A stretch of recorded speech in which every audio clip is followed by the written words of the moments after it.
Hello everyone, I'm Professor Harrison, and welcome back to our module on regression analysis for finance.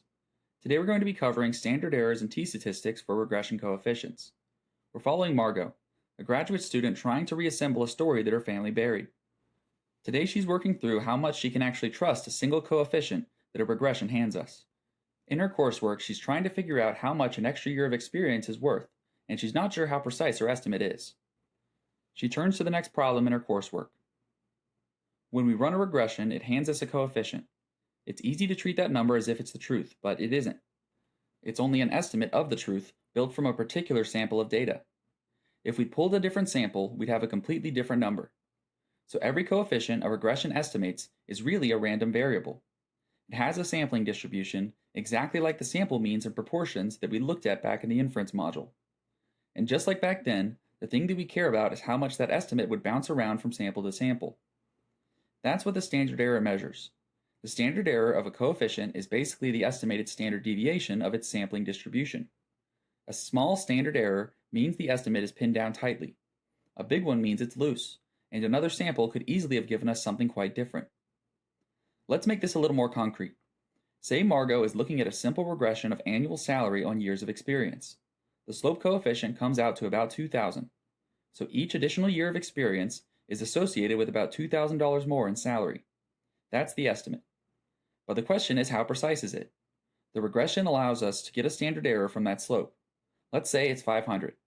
So the estimate is 200, give or take about 500 from sample to sample. But where does that 500 come from? Well, there's two things that drive it. The first is how scattered the data is around the line. If the salaries bounce around the regression line a lot, and there's a lot of noise, then the slope is a lot harder to pin down. So the standard error ends up being bigger. The second is how spread out the experience values are. And this is a little bit less obvious, so it's worth sitting with for a second. Imagine everyone in your sample had almost exactly the same experience. For example, let's say all of them had right around 5 years of experience. You'd have almost no leverage to see how salary changes as experience changes because experience barely changes in your data. The slope would be very hard to estimate, and the standard error would be huge. Now imagine experience ranges all the way from 1 year up to 30.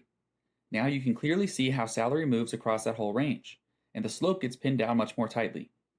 So more spread in the predictor ends up giving you a smaller standard error. More information means more precision. Once we have the estimate and its standard error, we can put them together into a single number that tells us how far the estimate sits from zero, measured in standard errors. That number is called the t-statistic.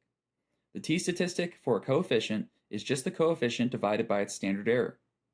In our salary example, that's 2,000 divided by 500, which is 4. So the estimated slope sits 4 standard errors above zero.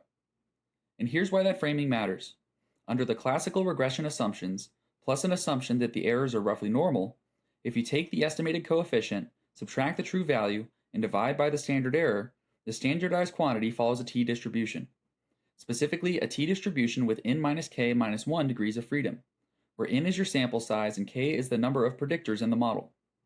That's the exact same standardizing move that we made in the Inference module, where we took an estimate, subtracted what we were testing against, and divided by a standard error to end up with something that has a known distribution.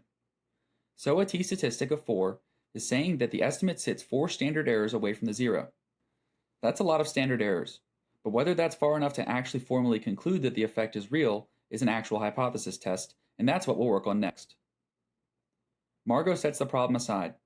She's got the two pieces she really needs now. Every coefficient comes with a standard error that says how much we can trust it, and a t-statistic that says how far it sits from zero. She's been meaning to point these tools at her grandfather's fund data for a while. A coefficient on its own never meant much to her, but a coefficient with a standard error next to it is something she can actually push on. So that's standard errors in t-statistics. A regression coefficient is an estimate from one sample, so it carries uncertainty. The standard error measures that uncertainty. It's the estimated standard deviation of the coefficient sampling distribution, and the t-statistic standardizes the coefficient against its own standard error, which ends up following a t-distribution. That standardized t-statistic is the bridge that we need to link everything back to the Inference module within the world of regression.